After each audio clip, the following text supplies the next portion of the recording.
Good day to you.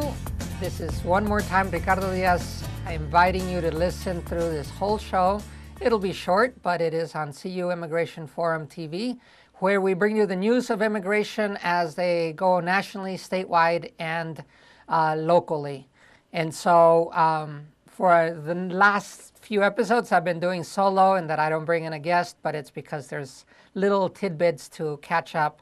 And then we're hoping to get back into the track of bringing guests, immigrant friends, friends of the CU Immigration Forum, people that decided to make a difference. And so today I'm going to show you a few slides of something that's been gnawing at me for a couple of weeks. You know, immigration reform is a national issue, but it certainly affects a lot of families locally. And in between these families and the actual reform up in Congress, there are a lot of little steps, a lot of law enforcement agencies, a lot of institutions, hospitals, schools, and then just the friends of immigrants that are affected by something not being done. And so while I don't normally speak to the political side very directly, today I want to give you a couple of examples of things that are going on and that the public should be aware of. And so let me switch over to the screen so I can show you. I'm going to read a letter to you that has actually been presented a couple of times. This is from Lorenzo Macedo. I'll have him be on tape in his own words, but I want to read it to you because I think it's important that we get the full words and then we'll get the feeling as it's put out by him. Lorenzo Macedo is an immigrant. We'll see where he's at, but he presented this little speech that he gives in two places. He 2 weeks ago, let's just say in the month of May, there was a visit by Ann Callis, who is the Democrat running for U.S. Congress in our district in Urbana-Champaign. The incumbent is Rodney Davis. Now, Lorenzo also went and presented this same speech, you know, as part of another group when he visited with Rodney Davis's, with him, but with his people, about a week after he presented this to Ann. And I want you to read you these words because they are so full of meaning, and yet they, you know, the whole debate is made very simple. So this is what Lorenzo says. He says, "My name is Lorenzo Macedo, and I am a member of the Champaign-Urbana Immigration Forum. I am an immigrant from Mexico. I am an American citizen, and I voted for the first time during the primary election. I came to the United States in 1999. I am fortunate to have most of my family here in the area. I came here to support my dad's idea of having a better life, and for multiple reasons. I believe it has been one of the best decisions we have made as a family. I became involved with the Immigration Forum because I still have many friends and relatives who are affected by our broken immigration system. One time the family was at my parents' house, you know, our family gathering, at my parents' house. And when my sister and her husband went to the store, my niece became afraid that her parents might be picked up by immigration and that they would never come back. What do you tell a 4-year-old when she is upset because of something like this? Do you lie to her and tell her there is no reason to worry? That you are sure nothing bad will happen? What would you do?" Back in May of last year, Congressman Davis was at my oath ceremony when I became a citizen. He shook my hand and welcomed me to the United States. The Immigration Forum has asked him to meet with immigrant community members to talk about immigration reform, and he refuses to meet with our families. And while Republicans like Davis are failing on immigration reform in Congress, Democrats are doing just as bad. President Obama has already deported about 2 million people, and he is on track to become the president who has deported more people than any other president in history. This is not just about numbers, it is about the people. We are talking 2 million, about 2 million broken families, 3 million orphan children, children who, like my niece, live in fear. And then he introduces the next person. I don't know if you get the full weight of this speech, but I can't help but be with him and in synchrony with his desire to, one, be honest, to two, become an American citizen in which you can speak the truth, that you can walk in freedom, and that you can be the person that you want to be.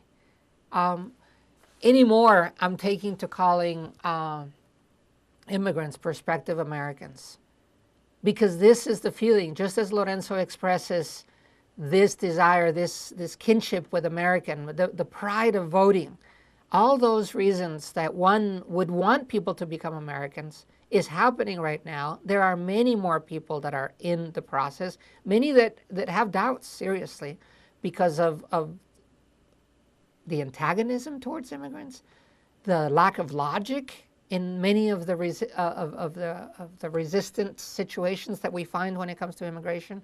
And yet I know deep down we all have the hope that this is that land of the free. This is that land for which there are inalienable rights, and we believe in them. And as we come to this country, we want to exercise those. Some people may be cynical, but for us, the 4th of July, I can still remember crying when I heard the national anthem, this national anthem. It moved me to tears because I believed in those words. There are many people like this being held back. I want to show you a couple of pictures here now on screen. This is the meeting at which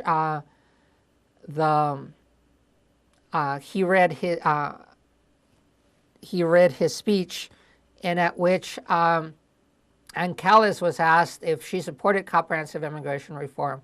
She stood up and said, undoubtedly, she is with full immigration reform. Yes, she supports the stopping of deportations, and yes, she would meet with the community people in a meeting. We're inviting her, we're inviting Rodney Davis in the next couple of months for a forum with the people, with you and me, to ask questions related to immigration. It's very hard to listen to a politician say such nice things when the audience is friendly, when we're all together there, and then when the moment comes in public to either waffle or avoid or dress it up. I understand that there's political reasons of trying to keep everybody happy, but when it comes down to making the decisions, one must do as one says. Otherwise, one does not deserve to be representing us.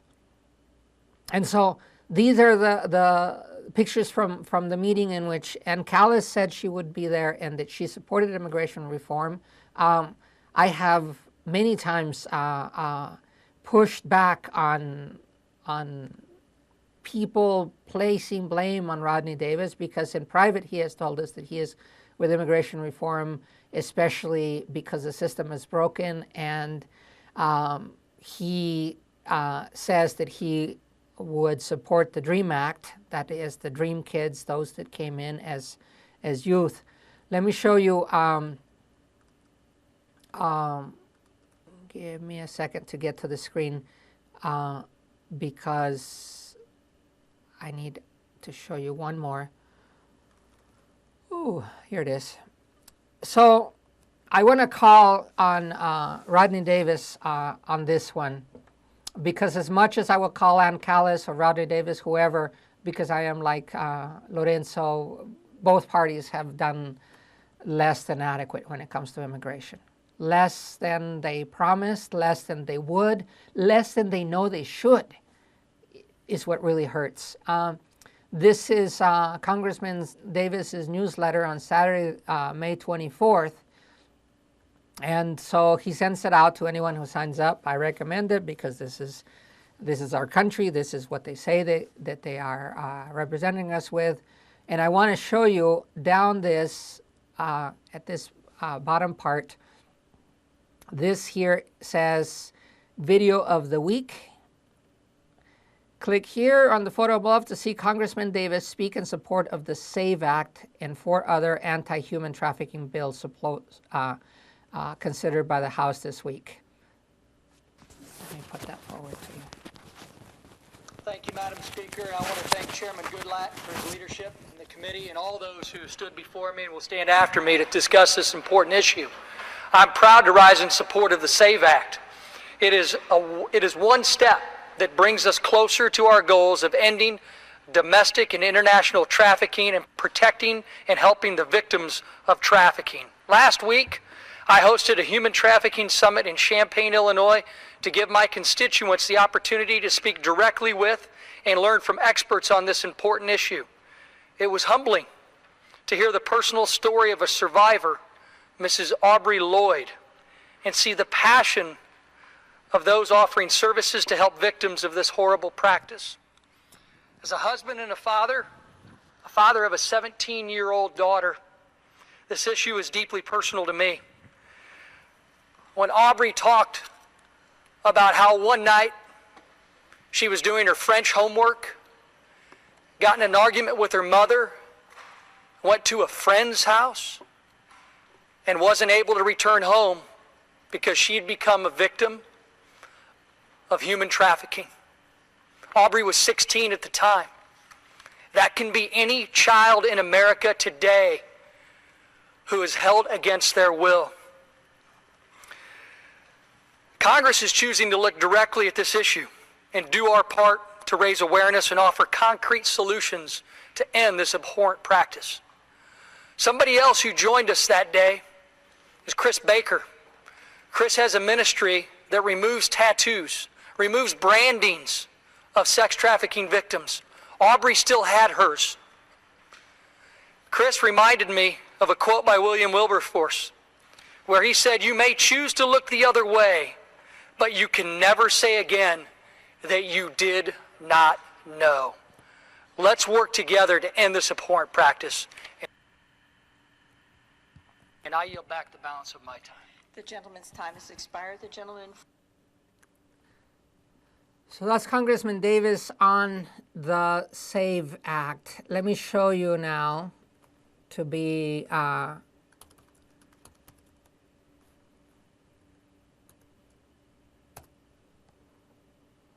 fair. This is just a quick Google search on the SAVE Act. Very important. You know, he is working on to do something so simple as protecting people. If you look at the number of groups that are supporting it, they're the kind of people that we mingle with in the CU Immigration Forum. But I was most impressed with is that this is the kind of human trafficking that's happening with immigrants. This is the kind of thing that he has not supported directly by going for comprehensive immigration reform. I don't blame him in particular. I blame the people that are moving the party, because the SAVE Act is precisely the kind of people, the kind of wording, you know, once you've seen it, you can look the other way, but you know what's going on. This is what's going on with immigrants across our country. He knows it, we know it, and yet little is being done. I want to show you a couple of other graphics that for me were making sense this week. This is from the Pew Research Center that they just came out. They were actually, these graphics come from a new report that they're putting out on conflict between the young and the old, and about how the young and the old actually don't have a lot of differences. That is, when certain subjects are brought to them, there's only 29% of difference between young and old. This was the highlight of the survey. However, when you look at the other lines, the other circles in which people do have strong conflicts, the rich and the poor have strong conflicts. Democrat and Republicans have very strong ones. Black and white still have quite a bit of conflict. that there's still strong conflict between, because Americans believe that. But look at this. 55% of people still believe that there is strong conflict between immigrants and U.S.-born people.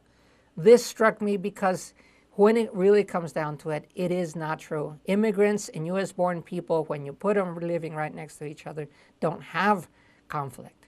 It is when you isolate and when you antagonize on purpose the groups one to the other that this is created. And for me, that's part of, if not lie, a great injustice that's created when people highlight what we don't have in common instead of what we do. I want to show you this last graphic that also comes from Pew Research as I was coming up through their site this week. This is the share, the immigrant share of the population. And as you can see on the left, this is 1900 here on the left. This is the year 2040 over here on the far right. That is, this shaded area is only a projection of the number of people and where they come from. First generation immigrants is this lighter colored. Second generation immigrants, that is the children of immigrants, as a percentage of the population. So in 1900, 20% of the population was second generation immigrants, and another 15% were first generation immigrants. So in about 1914, that was about the composition of the United States. About 35% of the people were immigrants or near immigrants. Today, if you go to the far right, we are about the same percentage of, as we head into 2040, the number of second generation immigrants, that is the kids of immigrants, will also be composed about the same number, and first generation immigrants will also be composing that. Today we're about right here. What you see is a trend of more of the same, something that I hope you've heard me say. Immigration is a natural phenomenon. It keeps on going. It ebbs up and down, but it's about the same thing. The lowest period was when a good portion of the middle-aged adults now were being brought up. In the 1960s, in the 1980s, there was a low percentage of immigrants, a low percentage of second generation. So many of us grew up without having a lot of contact.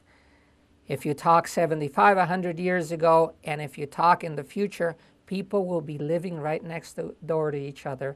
We will be understanding each other.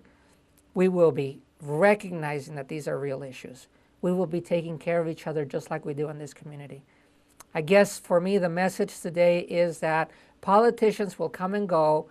They will dress up what they want to say for their purposes. But ultimately, the immigration waves, in what changes, one thing I didn't say in the graphics, 100 years ago, 88% of the immigrants came from Europe, mostly from Germany.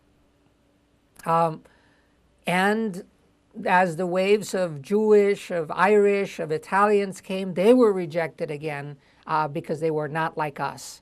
100 years later, it's just a different group. Latin Americans now make 50% of the immigrants to this country, and it is not the last wave. Often I ask myself, and I try to hedge, who will my kids reject?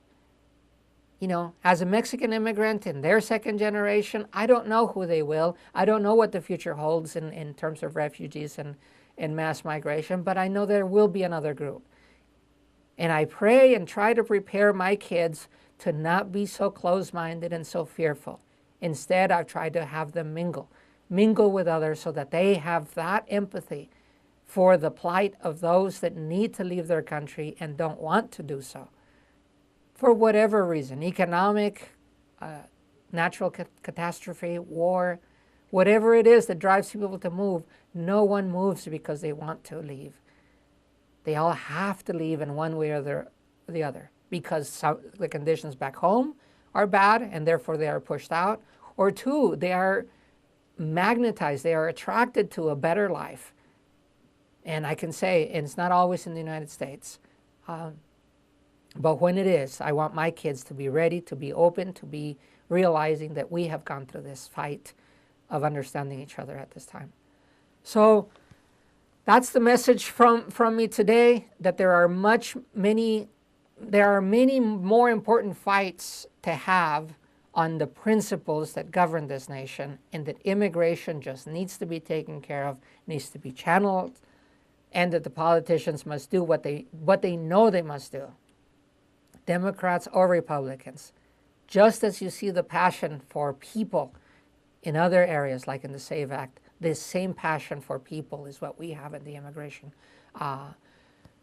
advocacy, in the Immigration Forum, and in anyone who has lived close to an immigrant, to realize that the laws just don't make sense, that they need to be reformed. Thank you very much for listening to us here at the CU Immigration Forum TV.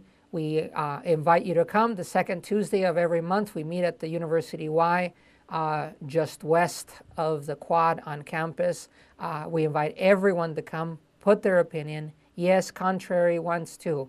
It's not just pro-immigration. It is everyone trying to look at the issues and trying to make better within the laws and within what we believe the principles of this country are and should be as they are followed. This is Ricardo Diaz. Until next time.